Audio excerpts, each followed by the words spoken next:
Barka da zuwa Arewa 960, tashar al'umma mai yi don ku. A yau ne muka samu labarin sakin sabon bidiyo wanda Mustapha naburaska, shahararren bakwankwashi ɗan kwankwasiya na aƙida, ya saki a shafinsa na Instagram, wanda ya saki yana bayanin godiya da karamci wanda gwamnan jihar Kano Dr. Abdullahi Umar Ganduje Kadimul Islam ya yi wa ɗaya daga cikin jagorori ko kuma in ce tafiya na Kannywood, ma'ana Ishak Sidi Ishak. Amma sai dai hakan fa ya fi baya da ƙura, don saboda wasu 'yan kwankwasiyan sun fara zargin Mustapha naburaska sakamakon da ba a san shi da yabon gwamnatin jihar Kano ba a bisa duk wani abu da ta yi na gwaninta. Sai dai shahararren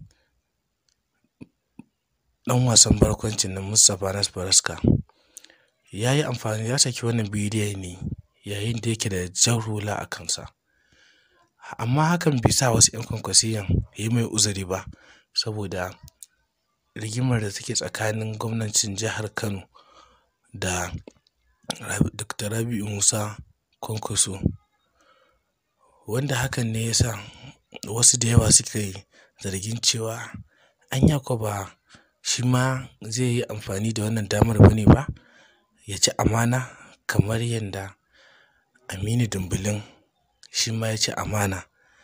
Dan an hango fuskarsa a yayin da shahararren mawaƙin nan Adamu Dauda Kahutu Rarara ya saki lokacin da yake bikin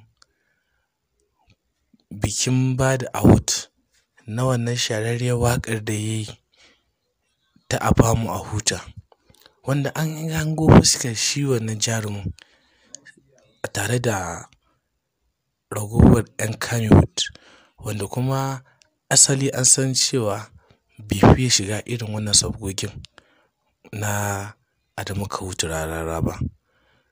Wannan ya sa wasu 'yan kwankwasiyan suka fara zargi, har suka turo da saƙonni kamar haka: Alshek Yusuf Adamu Kwankwasiya Goburawa yana cewa, kai gaskiya ba ma ce ba, sai dai ɗan adam ba a fiye yadda da shi ba. Haka Aminu Dumbilin ya yi, amma kuma ba za mu ce komai a kan shi ba, sai dai abin da ya da mamaki. Allah ya sa mu dace. Sai na biyunsa da suna Anas Wada Abdullahi yake cewa, bai kamata a ce ku fara zargin mutum daga ya fito ya bayyana ra'ayinsa ba na siyasa. Ita fa siyasa ba jahilci ba ce ba, kuma ba hauka ba ce ba.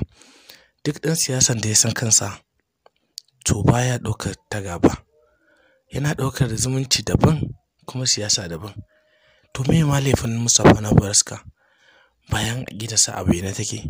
Ka ji hula a kansa, wannan ai jarumta ce wanda a cikin kuma ba lallai wani ya iya ba.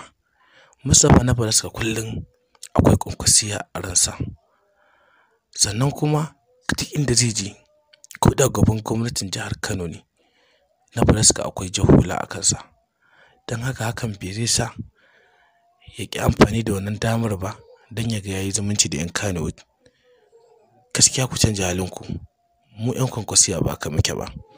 Sai mutum na uku mai suna Sani Umar Ibrahim Rijal Lemo, shi kuma yana cewa aƙida kwankwasiya ba ta canjawa, sai dai mutum daman cak ba ɗan halak ba ne. Su kuma ɗan halak baya fiye riƙon jan hula, ko da ya bayyana a gaban gwamnatin jihar Kano. Mu dai muna wa kowa fatan alkhairi, of kwankwasiya, Allah ya ƙara nasara. Sai mutum na hudu mai suna Umar Suleiman Kurna Goburawa yana cewa kwankwasiya amana Kwankwasiya is our blood. Naburaska muna tare da kai. Sai dai ya kamata a ce a daina shiga saboda adawa.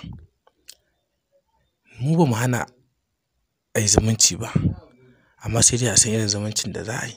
Saboda 'yan adawa suna nan suna kallo. Allah ya ƙara lafiya Naburaska. Allah ya ƙara mana kwankwasiya har cikin ranmu. Saboda kwankwasiya jinin mu ce.